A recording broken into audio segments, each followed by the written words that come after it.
Allô? On va commencer. Merci.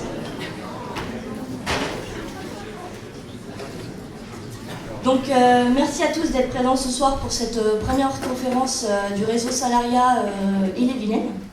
Merci à Bernard Friot d'avoir accepté notre invitation. Réseau Salariat est une association d'éducation populaire créée en 2012 qui défait cette représentation politique et sociale imposée par la classe capitaliste depuis des siècles. Nous refusons le chantage à l'emploi. Nous revendiquons un statut politique du producteur, c'est-à-dire attacher le salaire à la qualification, supprimer le marché du travail et instaurer un salaire à vie pour tous à partir de 18 ans. Ce droit politique du salaire est doublé du droit de copropriété d'usage. Nous refusons le chantage des actionnaires. Nous voulons maîtriser l'investissement par une cotisation économique. Au lieu de rester dans la simple contestation, construisons collectivement un savoir critique et émancipateur. C'est pourquoi Réseau Salariat Ille-et-Vilaine propose des journées de formation qui sont en train d'être mises en place et nous vous y invitons. Nous faisons aussi des conférences et des débats. Donc si vous êtes intéressés, il y a une liste de contacts qui est en train de passer dans la salle. Et aussi, on va vous faire passer des papiers si vous avez des questions, des remarques, des suggestions. Et des questions, Bernard, tu répondras aux questions après. Et nous tenons aussi à remercier la présidence de Rennes 2 qui nous oblige à quitter les lieux à 21h au lieu de 22h. Donc veuillez nous excuser pour ce temps de parole réduit, mais nous avons prévu de prolonger le débat à la nuit debout après. Donc nous invitons là-bas. Voilà, merci.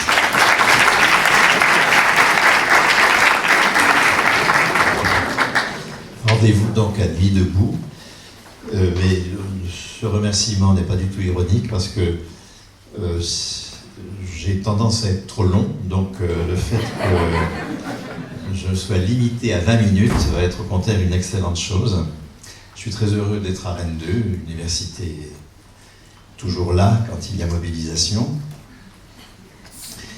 Et sortir du capitalisme, c'est changer la production, c'est changer le travail. Ce qui suppose que, en tout cas pour moi qui suis dans une tradition cégéto-communiste qui a été porteuse de considérables conquêtes, de changer une attitude assez courante qui consiste à dire que l'enjeu du conflit social, c'est de mieux répartir les richesses. Avec ces statistiques qui traînent depuis quelques années, où le partage de la valeur ajoutée entre le travail et le capital, qui était de 70-30 à la fin des années 70, est aujourd'hui à 60-40 et qu'il manque donc 200 milliards, puisque le PIB c'est 2000 milliards, il manque donc 200 milliards chaque année pour le travail. De l'argent, il y en a dans les poches du patronat et par une bonne fiscalité, par une meilleure répartition des richesses, on pourrait relancer l'investissement, relancer les services publics, sortir la sécurité sociale de ses difficultés, etc. Je voudrais m'inscrire en faux contre cette proposition, parce que sortir du capitalisme, c'est pas mieux répartir la richesse, c'est changer la production de la richesse, c'est changer ce que nous appelons valeur économique. La classe révolutionnaire qui a réussi, c'est la bourgeoisie, qui,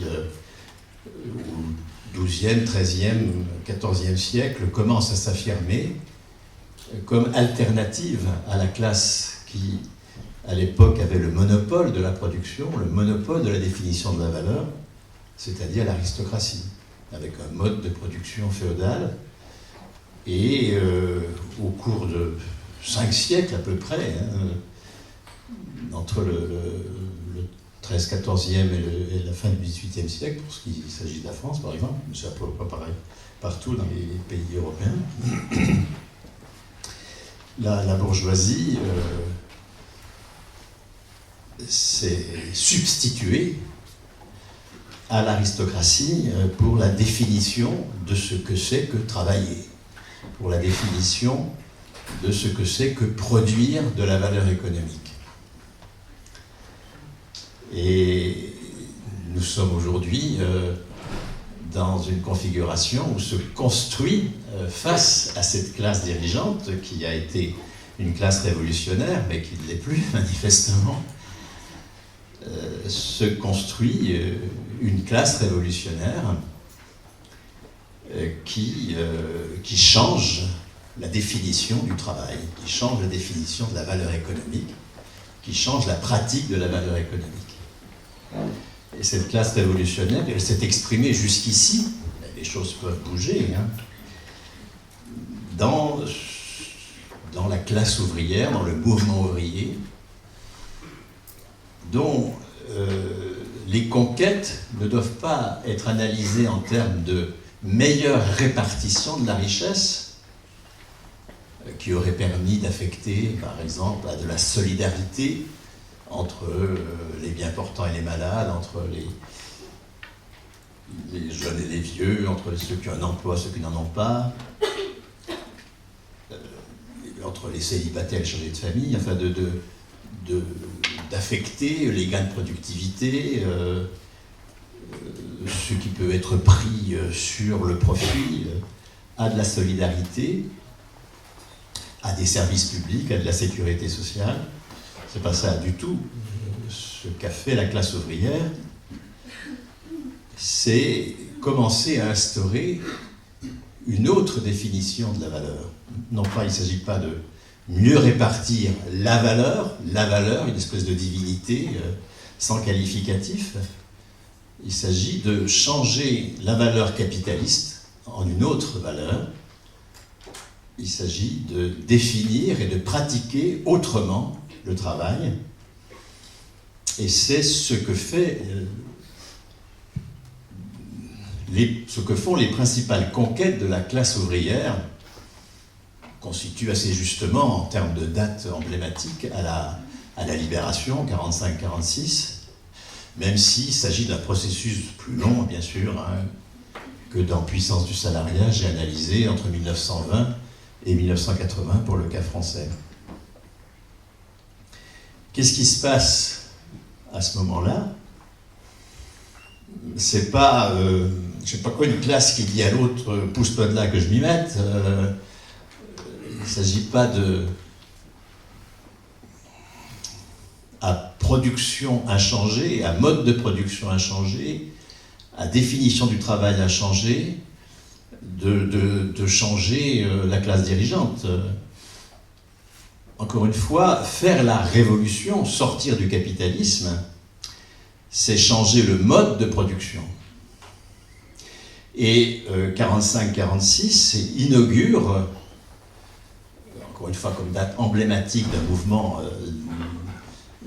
de plusieurs décennies, inaugure un nouveau mode de production. Le mode de production capitaliste, il repose sur un certain nombre d'institutions décisives qui n'existent que dans le capitalisme, qui ont été créées justement par cette classe révolutionnaire qui, contre l'aristocratie, va, par un travail de 5 siècles, hein, la révolution, c'est pas du grand soir, hein, c'est des siècles, par un travail de 5 siècles, en finir avec les institutions aristocratiques de la valeur. Alors, les institutions capitalistes de la valeur, c'est la propriété lucrative, hein, le fait que le patrimoine donne droit à un revenu,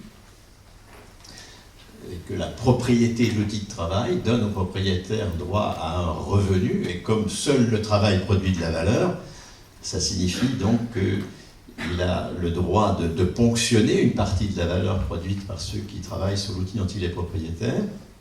Donc le droit de propriété lucrative, le marché du travail, les non-propriétaires vont sur un marché comme demandeurs, alors qu'il n'y a qu'eux qui produisent la valeur, mais ils sont transmués par une violence sociale tout à fait considérable qui est cultivée en famille, à l'école, en demandeur. Il s'agit de satisfaire aux exigences du marché du travail, d'apprendre à satisfaire aux exigences du marché du travail. Et dès l'enfance, il y a toute une socialisation à l'apprentissage des exigences du marché du travail. Le seul Dieu qui nous emmerde, à mon avis, avec la propriété lucrative. Et sur ce marché du travail, des demandeurs, donc des producteurs niés comme producteurs et transformés en demandeurs d'emploi, vont être payés pour le prix de leur force de travail, c'est-à-dire pour les besoins qu'ils ont besoin de satisfaire pour être encore là demain au boulot en matière d'éducation, de logement, de santé, de culture, de nourriture, etc. C'est-à-dire qu'il y a une anthropologie du mépris. Nous sommes définis dans l'ordre de la valeur comme des êtres de besoin, non pas comme des créateurs, non pas comme des producteurs, mais comme des mineurs qui avons droit du pouvoir d'achat. Le pouvoir d'achat, c'est ce mépris de la classe qui exerce le monopole sur la valeur et qui distribue à ceux qui la produisent, mais sous sa direction, du pouvoir d'achat. Et une autre institution décisive dans la production capitaliste de la valeur, c'est le crédit. Les propriétaires lucratifs, qu'ils soient propriétaires directs de l'outil, actionnaires ou prêteurs, aujourd'hui de plus en plus des prêteurs compte tenu de la globalisation financière du capital, les propriétaires de l'outil ponctionnent donc au titre du droit de propriété lucrative une part importante de ce que nous produisons et ensuite nous le prêtent. Le crédit n'a aucun fondement autre qu'une prédation préalable. C'est la prédation préalable qui va ensuite financer l'investissement sous forme de crédit. Et ensuite, il y aura une religion qui va s'établir, de même qu'une religion du marché du travail, une croyance dans la nécessité d'un marché du travail, et une croyance dans la nécessité du crédit pour investir. On ne peut pas investir sans crédit, créer de la monnaie, c'est faire du crédit, en fait, etc., etc. Nous sommes dans la pure croyance, bien sûr. Il n'y a aucun fondement autre que dans la violence des rapports socio-capitalistes de cette existence du crédit. Et donc, le financement de l'investissement par crédit, avec un retour sur investissement et un chantage au crédit qui ajoute au poids du capital sur nos vies individuelles, nos vies collectives. Il y a le chantage à l'emploi, il y a le chantage à la dette.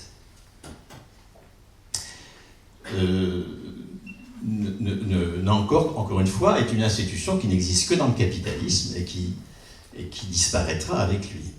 Il n'y a pas besoin de crédit pour investir. Or, précisément, ce que met en place, je suis au bout de mes 20 minutes, donc on va pouvoir passer au débat, ce que met en place 45-46, c'est un mode de production sans marché du travail, avec salaire à vie, sans propriété lucrative et sans crédit pour financer l'investissement. L'exemple le plus réussi, c'est la santé. Mais c'est aussi le cas de l'éducation. Nous produisons, je prends l'exemple de la santé, nous produisons la santé qui représente 10% du PIB, la santé c'est 240 milliards. Nous produisons la santé avec des travailleurs qui ont un salaire à vie, soit parce qu'ils sont fonctionnaires, la fonction publique hospitalière,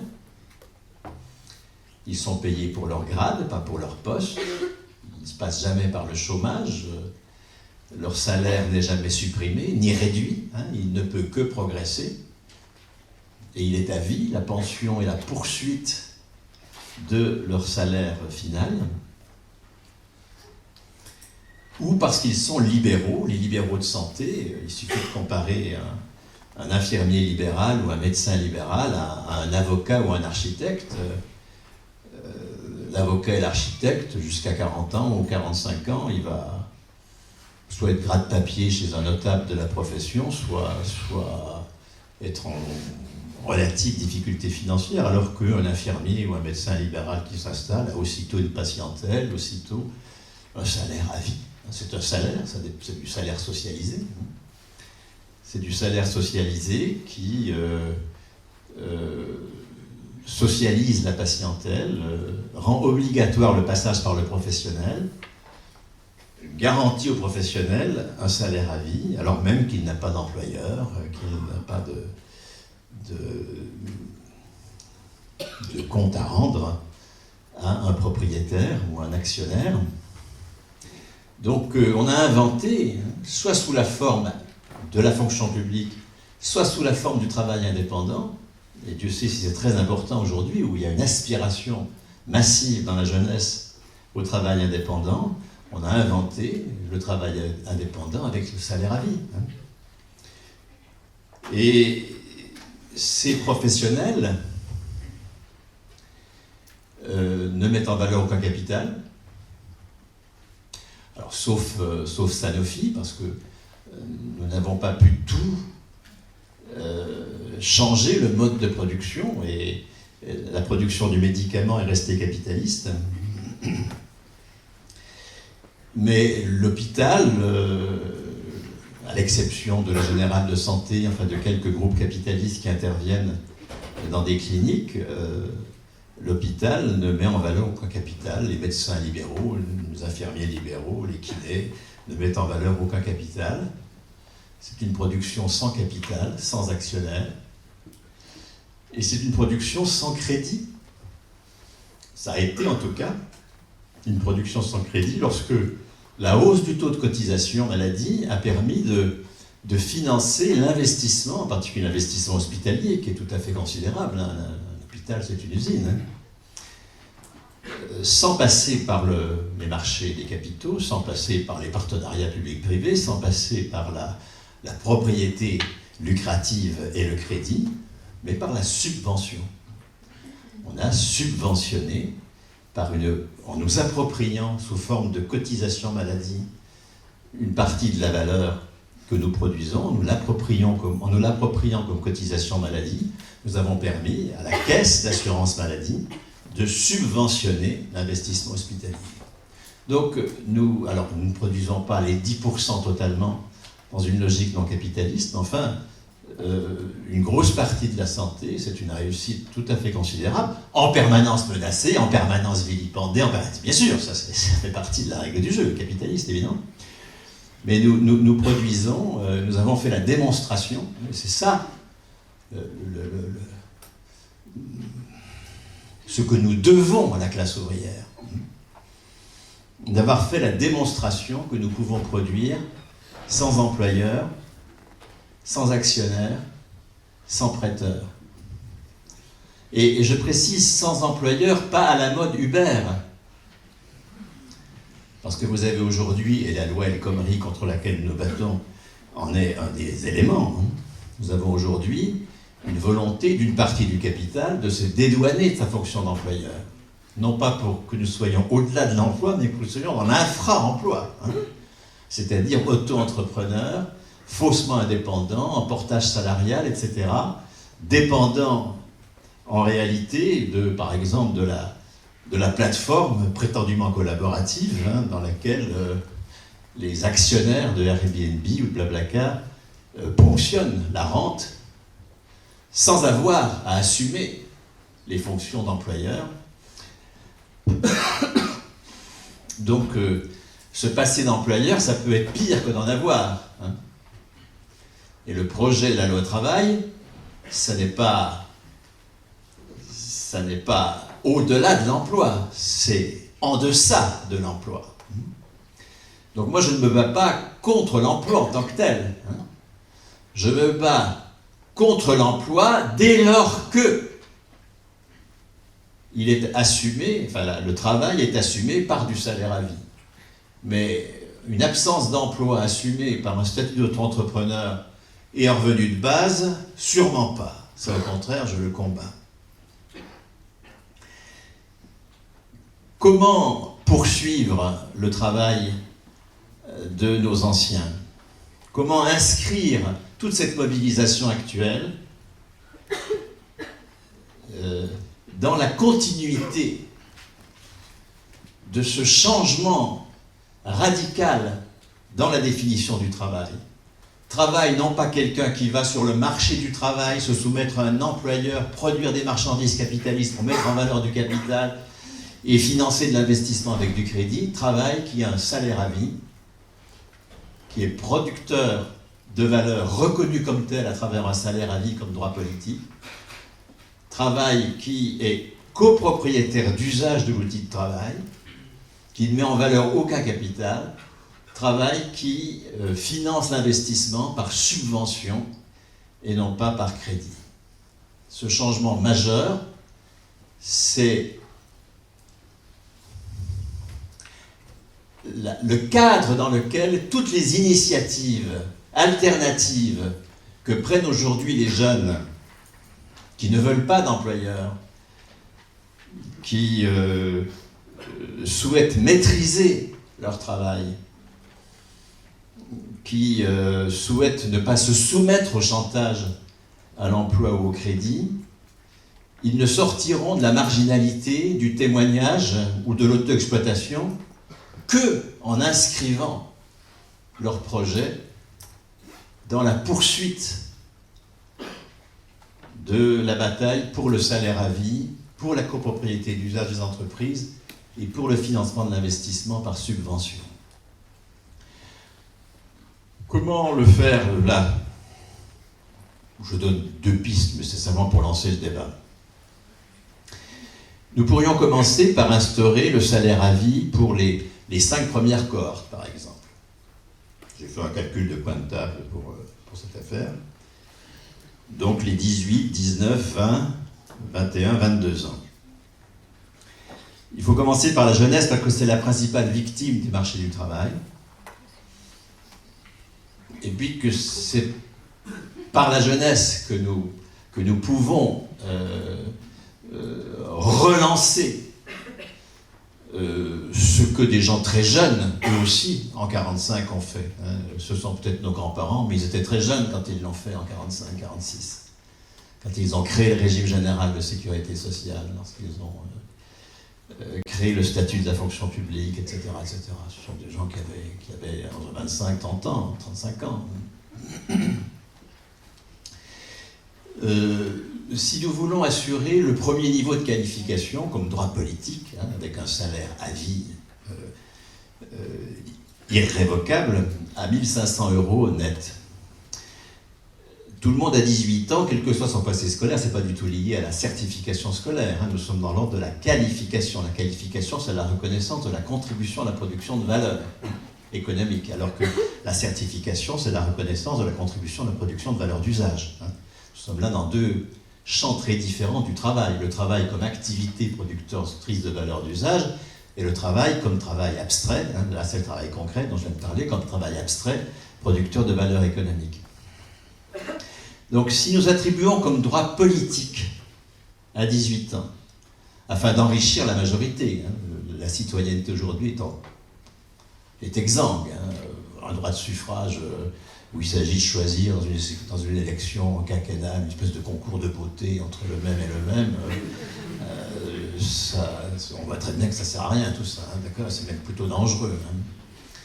Donc nous avons une démocratie qui est à genoux, avec des dangers de militarisation, de provocation policière, etc. Tout ça est évident, et une droitisation de la droite qui n'avait déjà pas besoin de ça, et de la gauche. Tout ça est extrêmement dangereux, et il faut enrichir la citoyenneté, de la souveraineté sur la valeur. C'est nous qui produisons, c'est nous qui devons être souverains sur la valeur. C'est ce que disent les bourgeois au XIIIe, au XIVe siècle, en face de la de la tour du château féodal ou en face des tours de la cathédrale, ils créent leur beffroi, ils se posent là, non pas pour piquer des sous à ceux d'en face, pas pour mieux répartir la richesse, et pour dire c'est nous maintenant qui allons produire, et autrement. Eh bien, si nous voulons instaurer ce salaire à vie comme droit politique, en démarrant par les 5 premières cohortes, il y a 750 000 personnes par cohorte à peu près, ça fait donc 3 500 000 personnes si on prend les 5 premières, à 1 500 €, donc à 18 000 € par an, ça fait 63 milliards, sauf erreur de compte de ma part, mais vous avez de quoi vérifier tout de suite et vous me direz si c'est pas juste, je ne sais plus.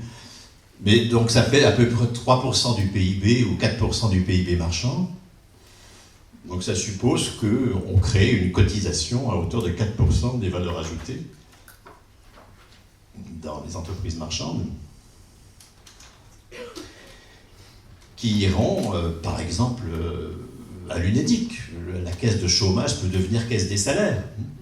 Nous avons toutes les institutions, de toute façon. Évidemment, des caisses qui vont être gérées par les salariés. Il faut revenir à la situation de 1945 où les caisses du régime général sont gérées par les seuls salariés élus qui élisent les directions. Nous avons des directions élues, nous avons encore un système électif à tout niveau qui va durer 15 ans jusqu'à ce que De Gaulle supprime tout ça et étatise un dispositif qui justement n'était pas l'État, qui était le commun. Et ces 4% de la valeur marchande vont être compensés, cette cotisation supplémentaire va être compensée par un dispositif législatif qui veillera au non-remboursement de la dette. La dette est illégitime. Encore une fois, la dette est vis-à-vis de prédateurs qui nous prêtent. Il y a un moment où il faut arrêter. Je te pique, je te prête, tu me rembourses. Il faut arrêter de jouer. Nous sommes à juste titre sensibles à la dette publique qui est 2000 milliards à peu près, l'équivalent du PIB. Mais la dette des entreprises est de 7000 milliards. La dette des entreprises, elle est de 3 fois et demi celle des institutions publiques. C'est une dette parfaitement illégitime. Nous allons donc organiser à la fois la généralisation, le début de généralisation du droit au salaire comme droit politique, par une socialisation salariale de la valeur, 63 milliards, compensée par une désocialisation capitaliste de la valeur, parce que ces 63 milliards-là, ce sont 63 milliards que les entreprises ne rembourseront pas à leurs prêteurs. Il faut évidemment toute une campagne sur l'illégitimité de la dette, pas seulement de la dette publique, mais de la dette privée, pour financer l'investissement. Je ne parle pas de la dette pour financer les biens de consommation, ça c'est tout à fait légitime, mais pour financer l'investissement qui va générer en T+1 une valeur supplémentaire, il n'y a absolument pas besoin de prêter. Donc nous allons non pas taxer le capital, ce qui le légitime. Nous n'allons pas taxer les dividendes, ce qui est légitime. On ne va pas faire une révolution fiscale, on n'est pas Piketty, d'accord? On va inverser la socialisation de la valeur. Le capital tire sa puissance de la socialisation capitaliste de la valeur. La capitalisation boursière de Google, c'est 550 milliards de dollars. Ajoutez celle de je ne sais plus lequel, le deuxième, Apple peut-être, et on est à 1000 milliards de dollars, la moitié du PIB français. Ça, c'est la capitalisation. Alors, vous avez une socialisation capitaliste de la valeur qu'il faut absolument supprimer, remplacer par une socialisation salariale, sur le modèle de ce que nous avons fait en matière de santé, par exemple. Et donc, les 63 milliards que les entreprises n'auront pas à rembourser de leurs dettes vont contribuer à commencer à assécher cette socialisation capitaliste de la valeur. Mais il faut aussi financer l'investissement nouveau, mais on pourrait prendre le même chiffre, faire mettre en place dans les entreprises une cotisation économique à hauteur pareille, de 4% de leur valeur ajoutée, je parle du PIB marchand, qui est de 1300 milliards à peu près, une cotisation économique qui permettra de subventionner l'investissement. Les entreprises cotiseront à hauteur de 63 milliards, dans le cas que j'évoque, et elles accéderont à des subventions à hauteur de 63 milliards. Elles n'auront pas à rembourser, puisqu'elles contribuent par une cotisation. Et le monde de la prédation capitaliste sera amputé d'autant. 63 plus 63, ça fait 126 milliards que nous ôtons à la socialisation du capital, parce que, là encore, cette cotisation économique de 4% de la valeur marchande sera compensée, là aussi, par un non-remboursement de la dette des entreprises. Et nous pouvons ainsi entamer un processus vertueux, parce que si les 18-22 ans ont un salaire à vie, les 24-25 ans vont dire pourquoi pas nous, et puis les 35-36 aussi, et puis etc. C'est-à-dire que ça va entraîner une dynamique du oui au salaire à vie qui va progressivement entraîner une adhésion à la cotisation salaire, compensée par une suppression de dettes illégitimes qui seront remplacées par une cotisation économique qui, là encore, lancera un mouvement vertueux de remplacement du couple profit-crédit, je pique, je te prête ce que je t'ai piqué, par le couple cotisation-subvention. Voilà ce que je voulais dire en propos liminaire. Merci Bernard. Je pense que...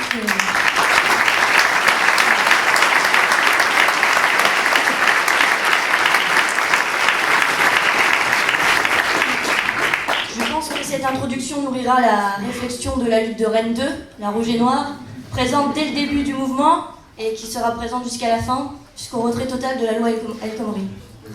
Merci.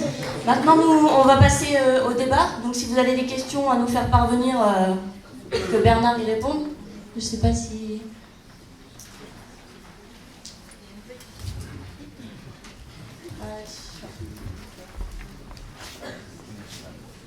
Oui.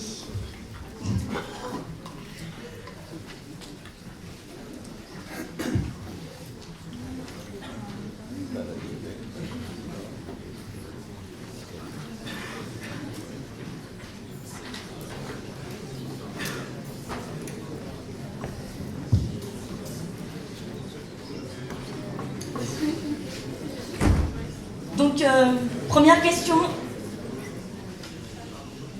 Comment lier financement du salaire à vie et décroissance ?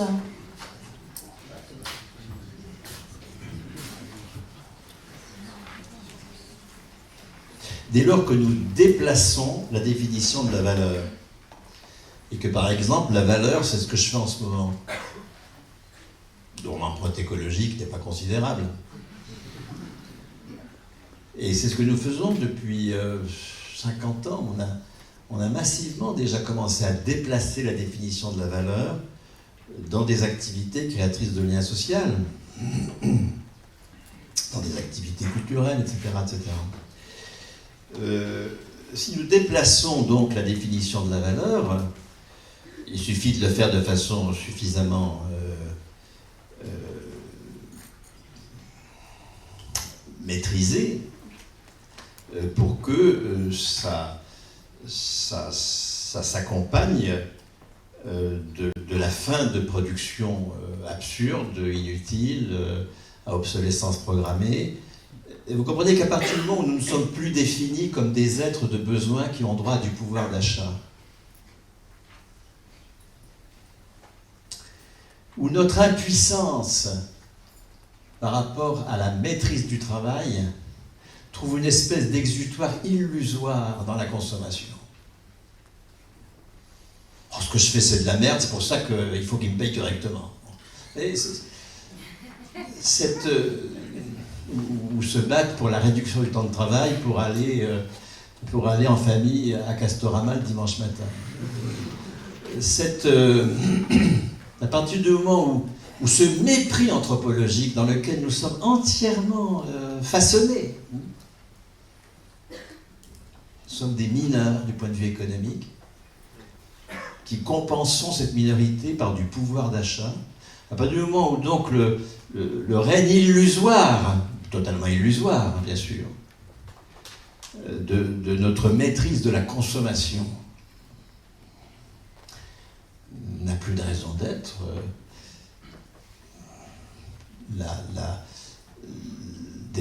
un des ressorts décisifs de l'espèce d'hubris capitaliste s'éteint. Alors, je ne crois pas aux peuples vertueux, hein, ça n'existe pas les peuples vertueux, mais il y a des institutions qui sont plus ou moins vertueuses. Et c'est certain que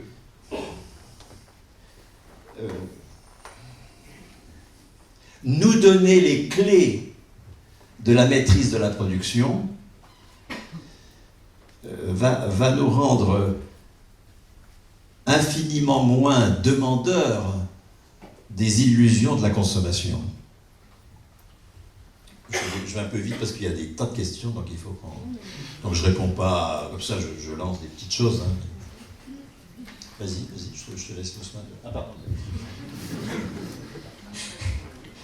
Quelle distinction entre propriété lucrative et propriété privée des moyens de production? Oui, je n'utilise jamais le terme, le binôme public-privé. J'utilise le binôme lucratif d'usage. Parce qu'il me semble que propriété privée, c'est un pléonasme.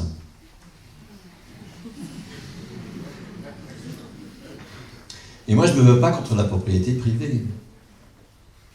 Je ne me bats pas contre la capacité d'user de façon souveraine dans les limites de l'ordre public, bien sûr. Ça, la propriété a toujours été limitée par un ordre public, mais d'user de façon souveraine je sais pas quoi, de l'habitation, de l'outil de travail que j'utilise. Si un collectif est propriétaire d'un outil de travail, c'est pas un autre qui va venir en disant ben non, c'est nous. Donc l'usage de la propriété est privé ou c'est pas de la propriété. Et le mot public est relativement connoté, après tout peut-être qu'il a une connotation positive, mais une connotation étatique qui peut le rendre discutable. Je pense plus opératoire de parler de propriété lucrative, c'est-à-dire je tire de mon patrimoine un revenu par une prédation, forcément, sous le travail d'autrui, puisque le patrimoine ne génère aucune valeur, donc si j'en tire un revenu, c'est par prédation. Et vous voyez combien le capitalisme repose sur un usage populaire de ces institutions. La propriété immobilière, beaucoup d'entre nous l'utilisent pour louer, c'est-à-dire pour ponctionner sur le travail d'autrui. Alors je ne fais pas la morale, hein. Une veuve qui a une pension de 600 € et qui loue une chambre d'étudiant, je ne vais pas lui dire t'es une salope.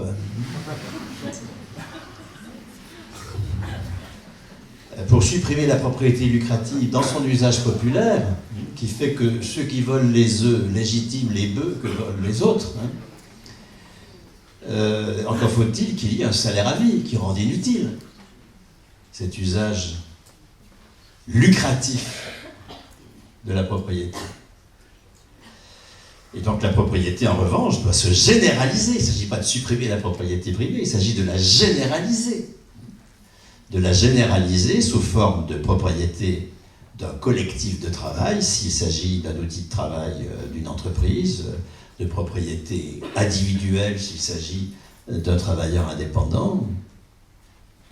Et cette propriété est d'usage, c'est-à-dire qu'on n'en tire aucun revenu. Je voudrais mettre en garde contre toute la phraséologie de l'économie collaborative, hein, qui dit que dans l'économie collaborative, c'est l'usage qui compte et pas la propriété.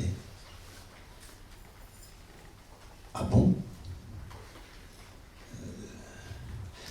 Vous avez peut-être vu cette publicité d'Airbnb en décembre dernier où vous aviez un mec qui disait « Ah ben grâce à mon appartement, j'ai pu m'acheter une moto vintage. Grâce à mon appartement, j'ai pu monter ma start-up Airbnb. » C'est-à-dire que, oui, c'est vrai, c'est un usage partagé. Lorsque je trouve un touriste un peu con qui vient accepter de payer 500 € la chambre que je lui loue, la mienne, hein, une semaine par mois, en allant moi vivre chez un copain, oui, c'est du partage, mais du partage très lucratif. Hein. Et pendant ce temps-là, les actionnaires d'Airbnb, ils empochent la rente. Alors, c'est pas Google, hein, mais c'est quand même 8 milliards de dollars d'introduction en bourse d'Airbnb en mai dernier. Je parle pas de Blablacar, enfin, de toutes ces saloperies. Si nous voulons faire de la copropriété d'usage, en matière de covoiturage, ça s'appelle l'autostop. Alors, évidemment, je ne propose pas du tout que l'on revienne au temps heureux où on attendait 6 heures sous la flotte, ou dans le vent si on est à Rennes, que quelqu'un passe. Il faut évidemment profiter de l'économie numérique pour améliorer tout ça. Mais il n'y a aucune raison que ça donne lieu à la marchandisation de tous nos rapports sociaux. Enfin, c'est invraisemblable.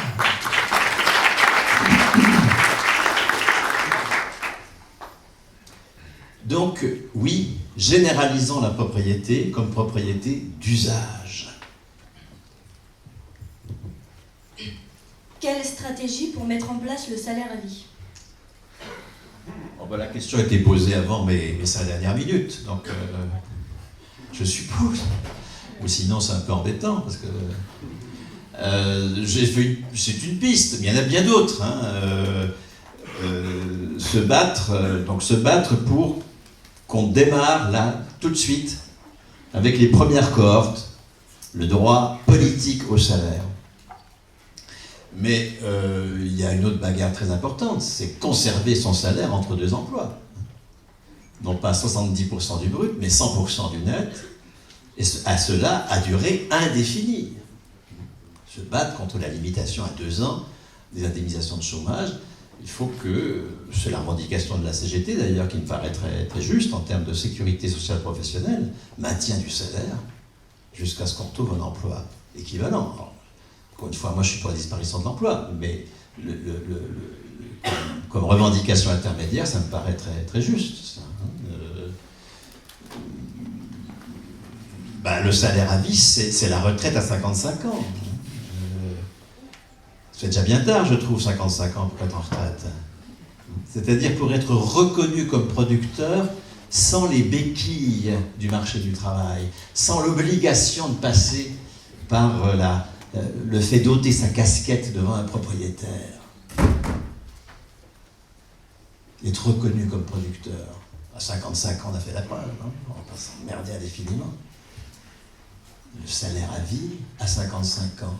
Donc, une proposition de la retraite à 100% du meilleur salaire net, pas les 25 meilleures années, mais les 6 meilleurs mois. 50, c'est le cas de la fonction publique, c'est les 6 meilleurs mois. 100% du salaire net des 6 meilleurs mois, indépendamment de la durée de cotisation. Puisque ce que nous mettons en place avec le salaire socialisé, c'est une autre définition du travail. En disant les retraités ont droit au salaire, nous disons il n'y a pas besoin d'emploi pour travailler. Le salaire, c'est ce qui reconnaît une production de valeur. Et donc la contrepartie en valeur économique de la pension des retraités, Mais c'est la valeur qu'ils produisent en ce moment, c'est la valeur que je produis en ce moment. C'est ça, changer la définition du travail. Donc se battre pour que la retraite soit à 55 ans, c'est la revendication syndicale initiale.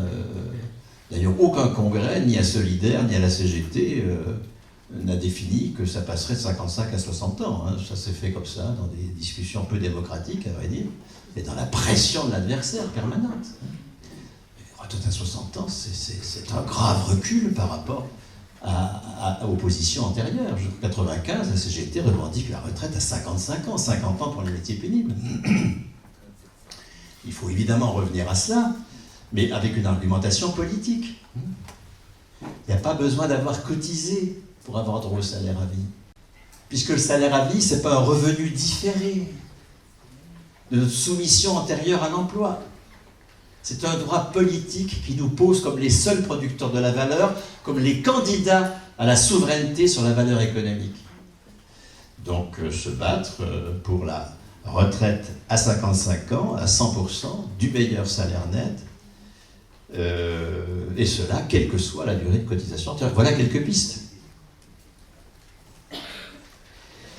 Comment expliquer la défense du salaire à vie par de nombreuses figures néolibérales à droite comme dans la gauche social-démocrate? Ah, moi, j'en connais pas. Des défenseurs du revenu de base, oui. Mais le revenu de base, c'est le contraire du salaire à vie. Le revenu de base, c'est quelque chose qui nous situe dans l'ordre des besoins, justement. Dans l'ordre de la juste répartition des richesses. Pas dans l'ordre de la reconnaissance que nous sommes des producteurs alternatifs de la production capitaliste. Ça, c'est le salaire qui reconnaît cela. Et le salaire, vous voyez, ce n'est pas du tout identifié à la subordination à un employeur. Moi, je n'ai jamais eu d'employeur. Jamais. Si, j'oublie. Non, j'ai été contractuel pendant 13 ans, ça c'est vrai. Non. C'est des choses qui s'oublient, parce que après, c'est tellement mieux qu'on oublie les mauvais moments du passé. Mais depuis 84 jusqu'à aujourd'hui, ça fait donc 31 ans que je suis en salaire à vie. Je n'ai pas d'employeur. Je m'en porte très bien. J'ai un horizon long qui me permet d'être réellement chercheur, de ne pas faire des recherches à court terme. J'ai une fierté de ce que je suis, parce que je suis reconnu à vie pour ce que je suis comme producteur de valeur. Ça n'a rien à voir avec un revenu de base qu'il faut compléter ensuite, si on ne se contente pas des 1000 euros de marché du travail. Ça ne supprime pas les employeurs, leur revenu de base. Ça ne supprime pas la propriété lucrative. Ça ne supprime pas le capitalisme. C'est même aujourd'hui la roue de secours du capitalisme. Parce qu'encore une fois, une fraction croissante du capital ne veut plus s'emmerder avec la fonction d'employeur. Et donc, tous auto-entrepreneurs, mais ça met les personnes dans une telle insécurité que c'est pas viable. Le capital sait, c'est une classe dirigeante qui n'est pas irresponsable, qui sait qu'elle ne peut pas détruire le droit du travail comme elle le fait, sans contrepartie. La contrepartie à la destruction du droit du travail, c'est le revenu de base. Qui n'a pas compris ça ne veut pas comprendre. Je voudrais m'adresser solennellement, à tous ceux qui sont ici, de bonne foi, dépositaires d'un projet de revenu de base. Réveillez-vous!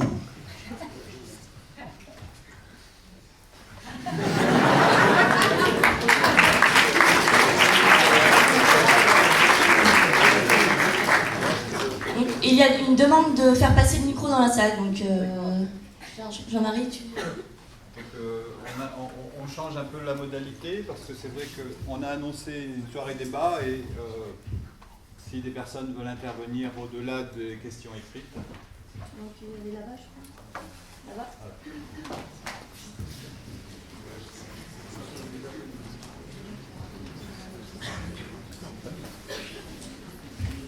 Oui.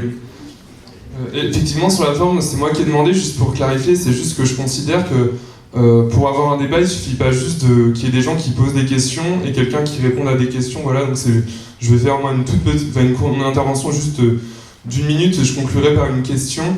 À mon avis, il y a deux éléments qui n'ont pas été discutés, que je trouve dommage. C'est d'abord la question de l'abolition du salariat, qui est effectivement une revendication qui fait vieillotte, etc. On parlait tout à l'heure de la tradition CGT. Je rappelle que dans la charte d'Amiens de 1906, il y avait la question de l'abolition du salariat. C'est de dire que le salariat est indissociable du capitalisme. Le salariat, c'est la manière par laquelle se fait l'exploitation de l'homme dans le système capitaliste. Donc pour moi, le salariat, ça permet de mettre en avant la question de l'expropriation de la propriété privée des moyens de production, l'expropriation des expropriateurs et la fin du capitalisme. La deuxième question que je trouve centrale quand on parle de sortir du capitalisme, c'est la question de l'État. Pour moi, l'État n'est pas neutre et je ne pense pas qu'il y aura de sortie véritable du capitalisme sans au moins un dépérissement de l'État dans un premier temps. Je pense par ailleurs qu'il faut assumer la confrontation avec l'État quand on parle de stratégie pour mettre en avant des revendications offensives. Et du coup, je pense que la stratégie d'une partie de la gauche radicale, y compris dont tu te sens proche à mon avis, qui est celle de rentrer dans les institutions et de co-gérer des mairies, des régions avec le Parti Socialiste, c'est-à-dire faire avancer petit à petit des revendications progressistes, et dans le même temps peut-être participer à des mobilisations réelles, je ne nie pas. Moi, je pense que c'est une stratégie qui est dangereuse. Donc du coup, ma question, c'est peut-on vraiment rompre avec le capitalisme sans briser ses fondements, le salariat et l'État ?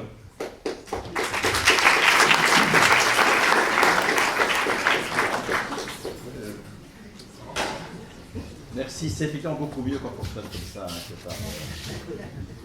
que par monologue masqué par des questions muettes. Alors, sur le mot salariat, moi, j'ai avec toute une série de confrères un débat de fond. Est-ce que la classe ouvrière a été révolutionnaire ? Mes confrères répondent non. Et ils répondent non au nom d'un mépris de classe. Prenez les Pinson Charlot, par exemple. Il n'y a qu'une seule classe, c'est la classe dominante. Les autres, c'est des dominés. Prenez Bourdieu. Les dominés, soit c'est des employés qui ont une éperdue envie d'être comme les bourgeois, soit c'est des ouvriers qui sont dans la sécession, ils rotent et ils pètent, enfin... Quel mépris!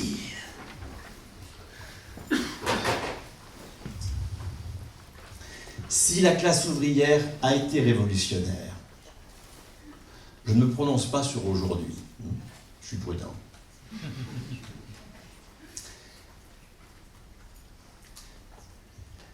Si il n'y a pas qu'une classe, mais qu'il y a un sujet politique, populaire, en mesure de commencer à instituer une alternative, ce que je constate, alors il faut revoir ce que nous disons du salaire et du salariat. Parce que le salaire, c'est tout à fait exact, et je l'ai bien, j'espère, démontré, c'est le cœur, c'est une institution centrale dans le capitalisme. Il s'agit d'un pouvoir d'achat qu'on jette à des mineurs qui ont dû se transformer en demandeurs d'emploi et qui vont produire des marchandises qui mettent en valeur du capital. Mais précisément, s'il y a eu une classe révolutionnaire, et c'est là-dessus qu'elle s'est construite, c'est sur le refus de cela qu'elle s'est construite. C'est sur le refus de ce salaire, là qu'elle s'est construite. Et qu'est-ce qu'elle a construit? Elle a construit une pratique révolutionnaire du salaire. Parce que c'est du salaire ce que je touche, moi. C'est du salaire à vie. Comme retraité, c'est du salaire. Il y a une lutte de classe pour savoir si la pension, c'est le revenu différé de cotisations passées. Ça, c'est ce que dit la CFDT. Ou si c'est la poursuite du meilleur salaire. Ça, c'est ce que dit le syndicaliste de transformation sociale. Et donc, du coup, le salaire, ne s'identifie plus à la subordination capitaliste. 2, il est la seule institution concrète sur laquelle nous pouvons nous appuyer pour continuer à sortir du capitalisme. Parce que le problème de mes chers confrères, qui ne voient de la domination partout, et de l'émancipation demain, je les ai traités de bas clergés, ça ne leur a pas plu. À quoi sert la religion? La religion, elle a 2 fonctions. Elle a une fonction de naturaliser les institutions de la domination sociale, en disant c'est Dieu. Et aujourd'hui où Dieu, il a un peu disparu des radars, c'est les lois de l'économie, c'est la nature, c'est je sais pas quoi. Mais la deuxième fonction de la religion, c'est d'organiser une protestation illusoire contre la subordination. La protestation illusoire, dans la religion, classiquement, c'est le ciel. Ben oui, de ça, il y a des riches et des pauvres, vous n'y pouvez rien, ça. Mais au ciel, c'est les pauvres qui sont premiers. Les riches iront en enfer. Ça, c'est le rôle du bas clergé. D'accompagner le peuple dans une protestation illusoire. Le haut clergé, lui, il organise la naturalisation. Ça, c'est les économistes orthodoxes. Ils créent le dogme, ils organisent la liturgie. Et puis vous avez le bas clergé, lui, ce sont les sociologues critiques. C'est les juristes critiques, c'est les économistes atterrés. Ils ne sont pas critiques, ils sont atterrés.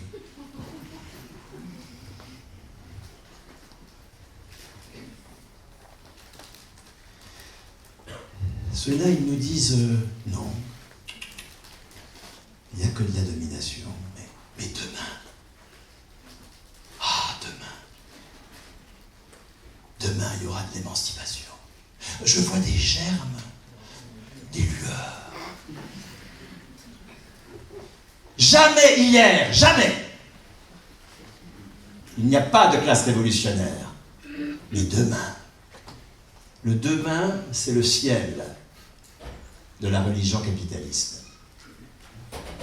Et mes confrères en sont le bas clergé.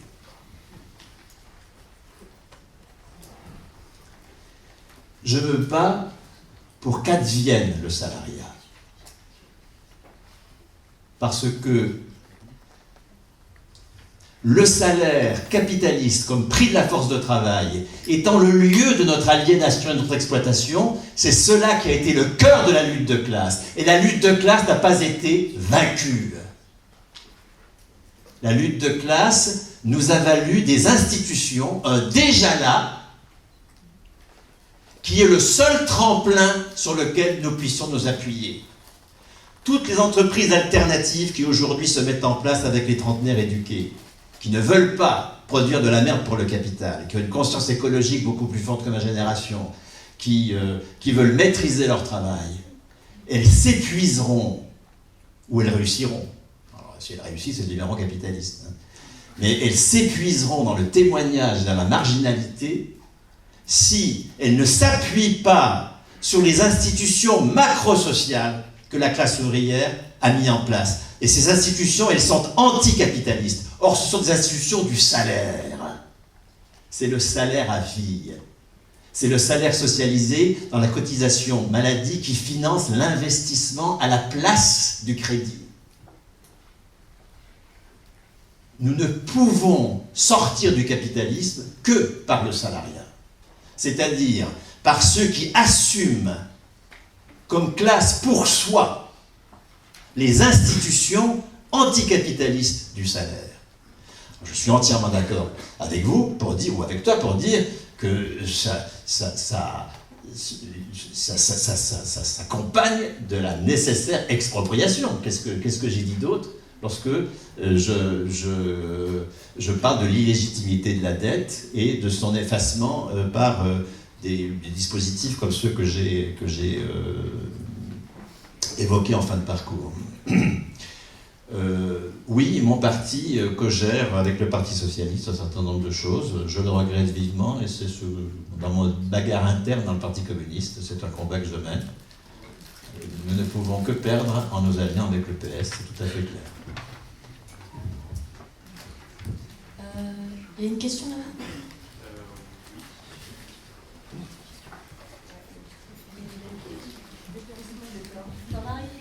Ah, l'État. Ah oui, excusez-moi. Non, mais bien sûr. L'État. Évidemment, l'État. Lorsque j'ai dit que ce que met en place la classe ouvrière en 1945, c'est pas l'État, c'est du commun, c'est pas du public, c'est du commun. Elle s'approprie, par socialisation dans le régime général de sécurité sociale, elle s'approprie le tiers de la masse salariale qu'elle gère elle-même. C'est pas de l'État, ça. Mais en même temps, il faut qu'il y ait de l'État. Il a fallu qu'il y ait un ministre communiste, sinon ça ne serait jamais fait. Il a fallu qu'il y ait des lois qui garantissent l'obligation de cotisation, sinon ça ne se serait jamais fait. Donc,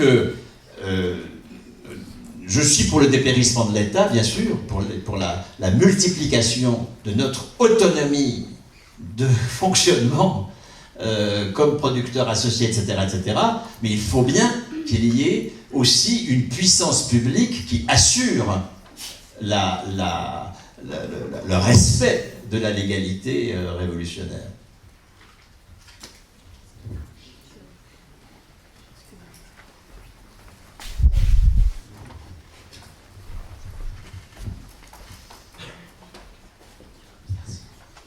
Bonsoir camarades. Luc a posé une partie de la question que je voulais poser et tu y as répondu en partie aussi, justement la question du dépérissement de l'État. Je voulais te demander quel cadre politique et quelles nouvelles institutions publiques on pourrait imaginer dans une perspective d'instauration justement du salaire à vie, et de remplacement du mode de production capitaliste comme mode de production dominant par un mode de production où l'économie serait socialisée par le biais de la cotisation. En fait. Quelles institutions nouvelles ?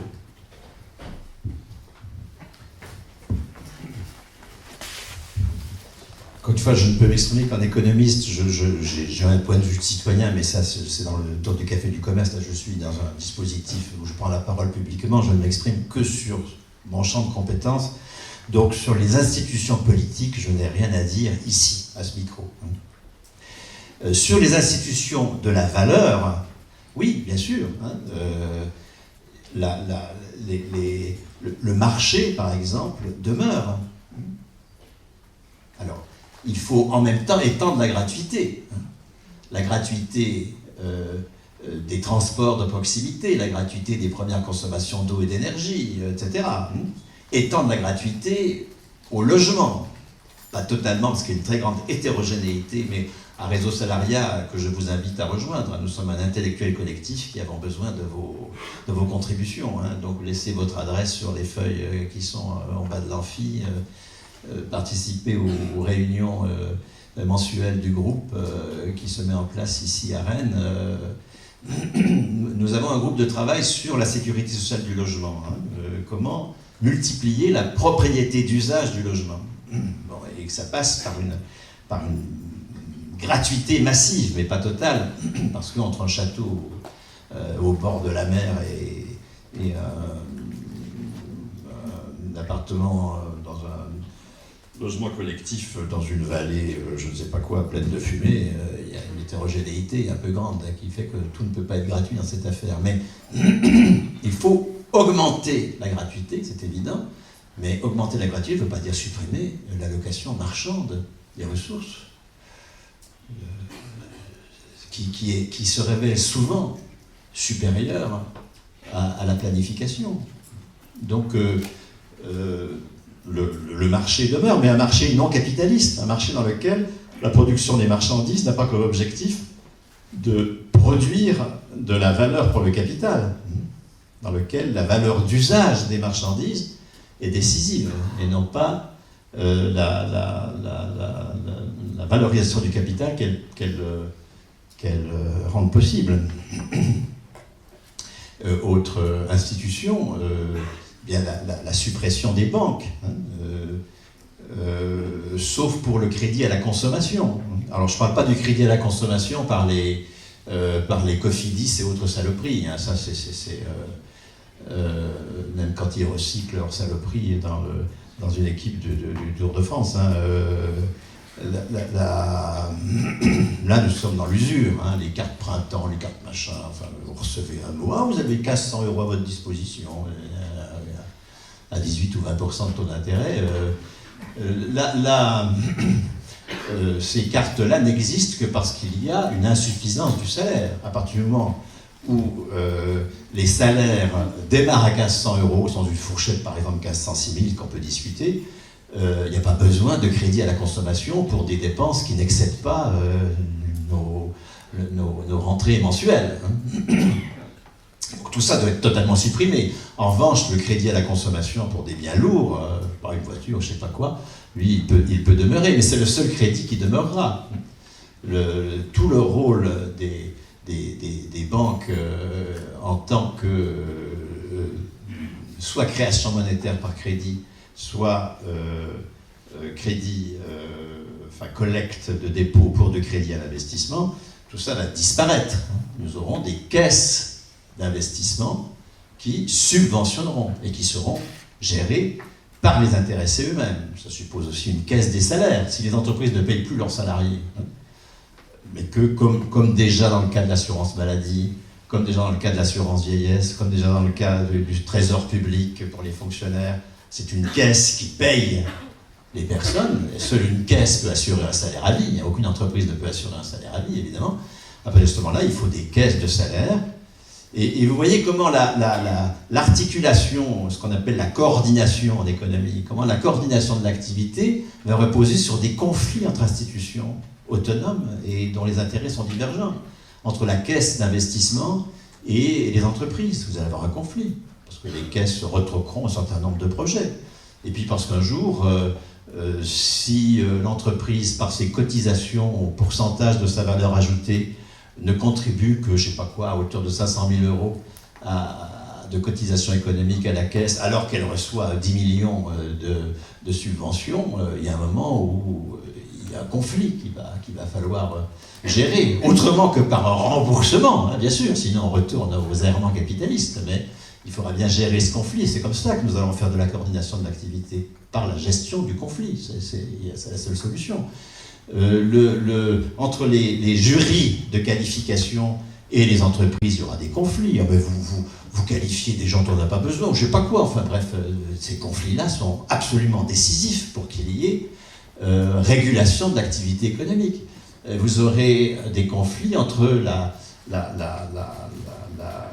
caisse de salaire et les entreprises. Là encore, puisque les entreprises ne payeront plus leurs salariés, ils cotiseront. Si une entreprise verse 500 000 € de cotisation salaire, alors qu'il y a 10 millions d'euros, pour prendre les mêmes chiffres, de salaires qui sont versés à ses salariés, la caisse des salaires fait savoir son désaccord. Et il faut trancher, il faut résoudre le conflit. Ce sont tous ces conflits-là qui vont faire la coordination de l'activité économique par un mode de démocratie économique. Un conflit entre institutions égales, différentes, d'intérêts divergents. C'est ça la clé d'une démocratisation de la vie économique. Voilà quelques institutions nouvelles, mais dans l'ordre de l'économie, dans l'ordre du politique que je n'ai rien à dire ici ce soir. Simon.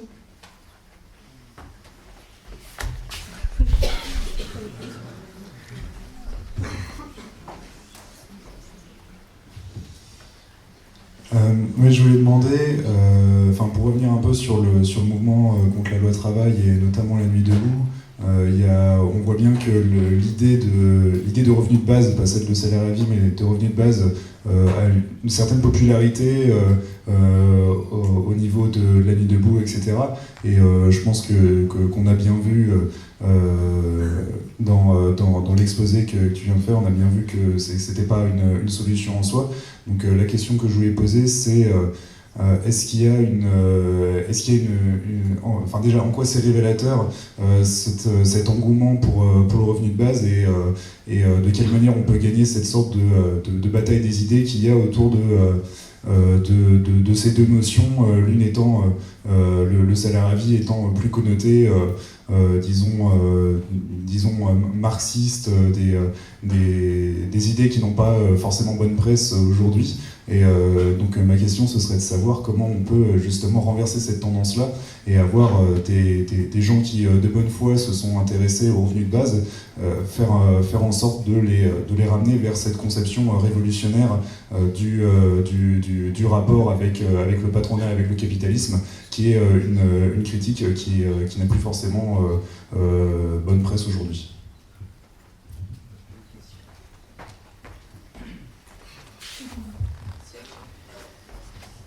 Le revenu de base, moi je comprends très bien qu'il y ait une espèce d'adhésion spontanée, à la fois parce que les idées dominantes sont les idées de la classe dominante, c'est assez classique, mais parce que quelqu'un qui justement a entrepris fort courageusement de ne pas s'aliéner à la production de marchandises capitalistes, de produire autrement, de ne pas sacrifier à des consommations inutiles, en fait, etc., et qui bricole avec le RSA,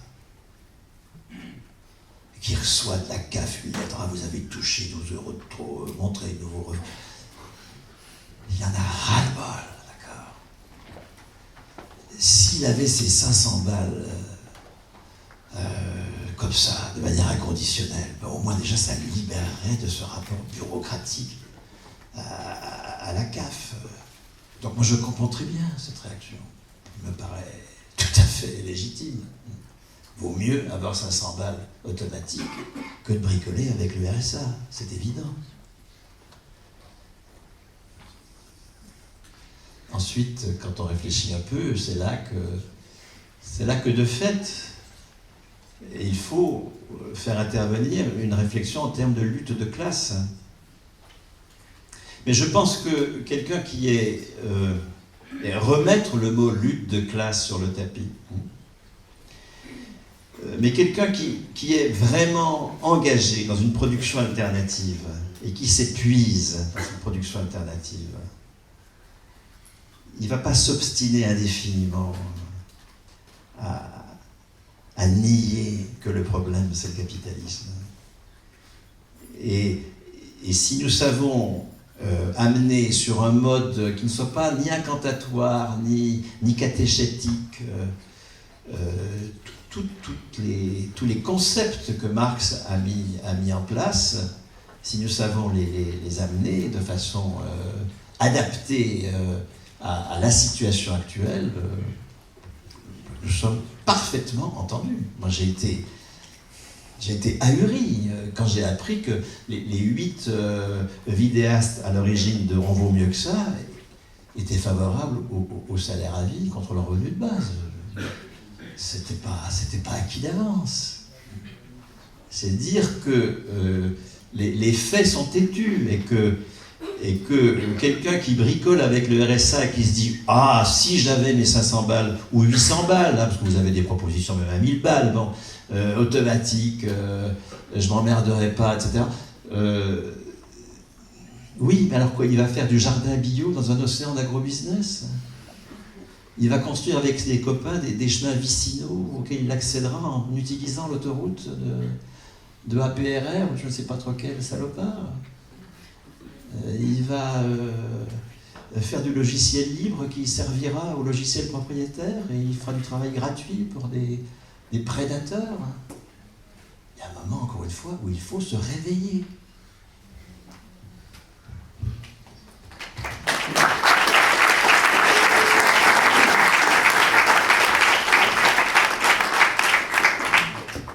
Il nous reste peu de temps avant 21h. Il y a encore des questions dans la salle, peut-être ?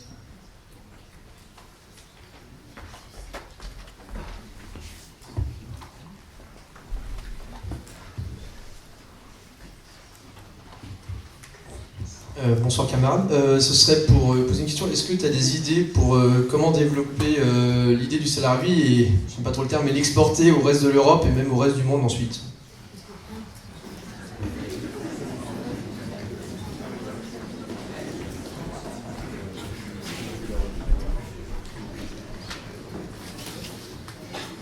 Nous avons en Europe une tradition de socialisation du salaire qui est extrêmement forte. C'est la tradition de l'Europe dite bismarckienne. L'Allemagne, l'Italie, la Belgique, la France, et un peu plus tardivement l'Espagne, de façon plus contradictoire les Pays-Bas. Donc on n'est pas le dernier village gaulois, on est dans une tradition qui est largement majoritaire en Europe. Je parle de l'Europe, je ne parle pas de l'Union européenne qui est une saloperie dont il faut qu'on se débarrasse.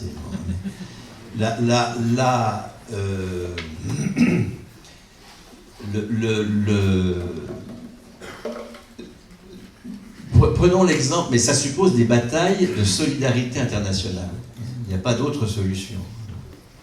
Comment voulez-vous, par exemple, obtenir le maintien du salaire entre deux emplois, ce que c'est pas moi qui propose, ce que propose la CGT, qui me paraît une revendication solidaire aussi d'ailleurs, qui me paraît des revendications extrêmement justes, si nous ne sommes pas solidaires des chômeurs belges qui en ce moment se heurtent à un gouvernement qui entreprend de rendre non pérennes des allocations de chômage qui sont pérennes. Parce que la Belgique a des allocations de chômage pérennes. Si on ne sait même pas qu'il y a une bagarre énorme qui est engagée en Belgique là-dessus, on ne l'apprendra pas par les journaux, évidemment. Mais si nous ne sommes pas organisés pour être solidaires des Belges dans leur bagarre contre la réduction à un temps donné de l'indemnisation du chômage, si nous ne sommes pas solidaires des Suédois et des Hollandais qui se voient tancés par l'Union européenne parce qu'ils sont bien en avance sur nous sur la sécurité sociale du logement. Et l'Union européenne qui dit « Ah non, les logements socialisés, c'est pour les pauvres ». Et donc ils se battent pour que les logements socialisés soient pour tout le monde, y compris les riches. Si on n'est même pas au courant de la bagarre, si on n'a pas une organisation qui permette de nouer des relations effectives de solidarité avec tous ceux qui, aux Pays-Bas et en Suède, se battent pour que les logements dits sociaux soient des logements pour tout le monde. Comment arriverons-nous, nous, à implanter la sécurité sociale du logement ? Donc oui, il faut que nous nous organisions pour mener des luttes de solidarité internationale concrètes sur des dossiers très concrets.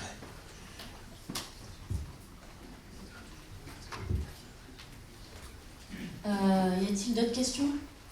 Oui.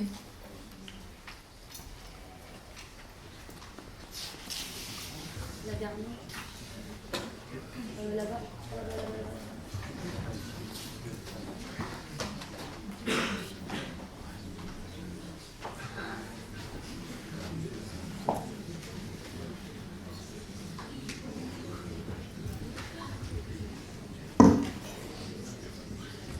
Bonsoir, j'avais deux questions. D'abord une sur le logement, mais je pense que vous avez répondu qu'il n'y avait pas encore de réponse par rapport à comment partager le logement, comment établir le loyer, etc. Et que c'était encore en cours de réflexion. Et mon autre question, c'était avant que chaque pays européen ait aussi un salaire à vie, comment évolueraient les relations commerciales, les échanges commerciaux avec les pays étrangers par rapport aux investisseurs étrangers aussi.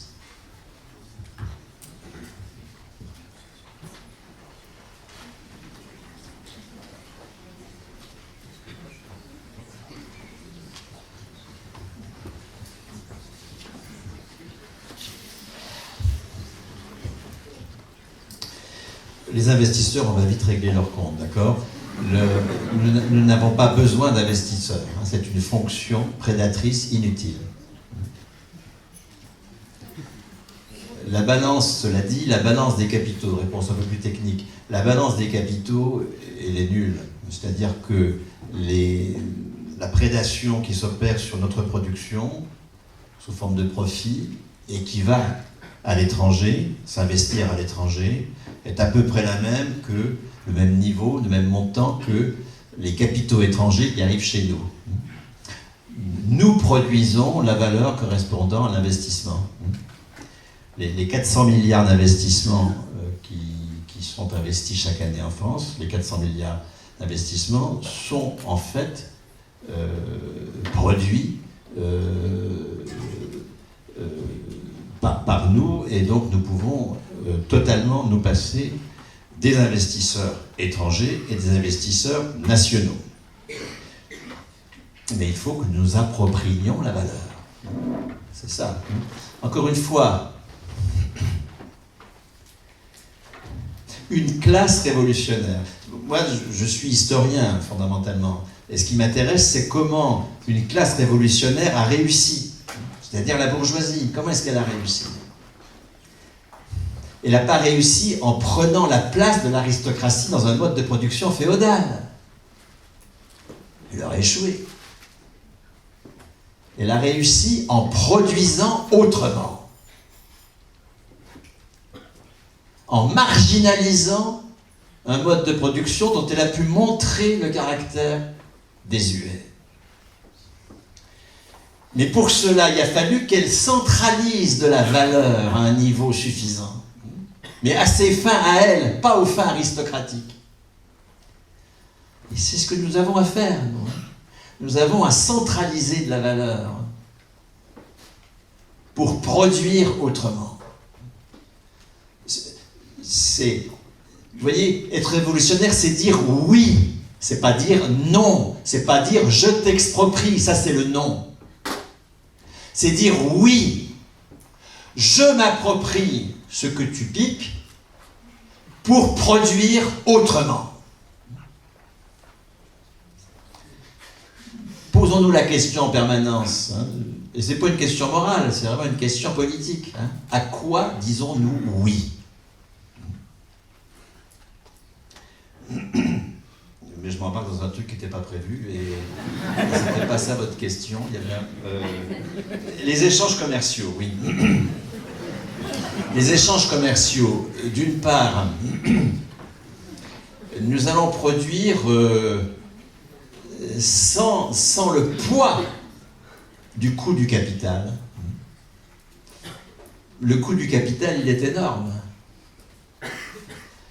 Prenez la gestion par l'assurance maladie et comparez à la gestion exactement des mêmes prestations par des mutuelles qui sont devenues des entreprises capitalistes globalement. Hein. C'est le cheval de Troie du capitalisme dans la santé, les mutuelles. Ce sont des adversaires qu'il faut combattre avec une grande fermeté. Et les entreprises d'assurance privée.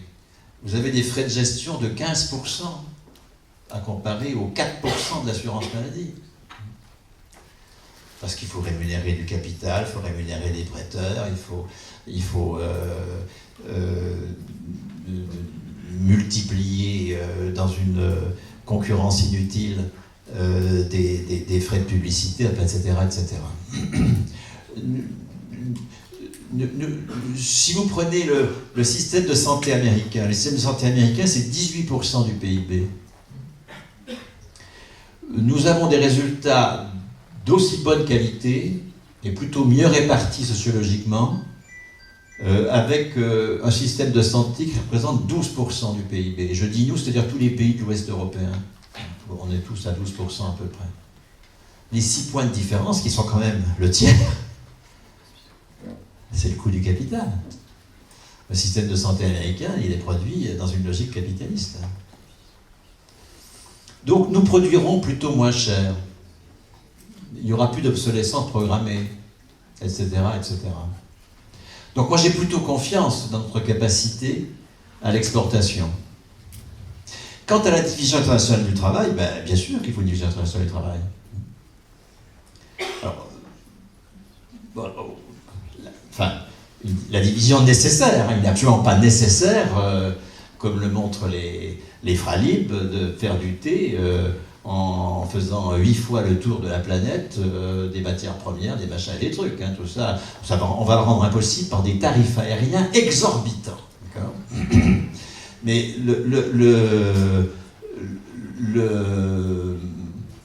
la division internationale du travail, elle est nécessaire, bien sûr. Mais là, nous pouvons passer des accords bilatéraux ou internationaux. Ça, et nous le ferons de façon d'autant plus raisonnée que c'est nous qui serons à la décision. Je discutais avec, justement, pour revenir au Fralib, je discutais avec un salarié de 1336, hein, les thés infusion ex-éléphant, devenu la propriété d'usage des salariés,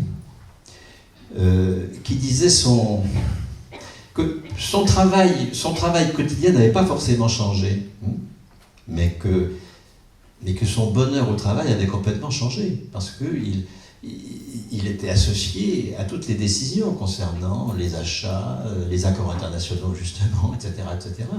Et si nous sommes associés à tout cela, nous le ferons plutôt mieux que les imbéciles, enfin que comme des imbéciles, nous payons à 1 million ou 2 par mois pour faire des conneries.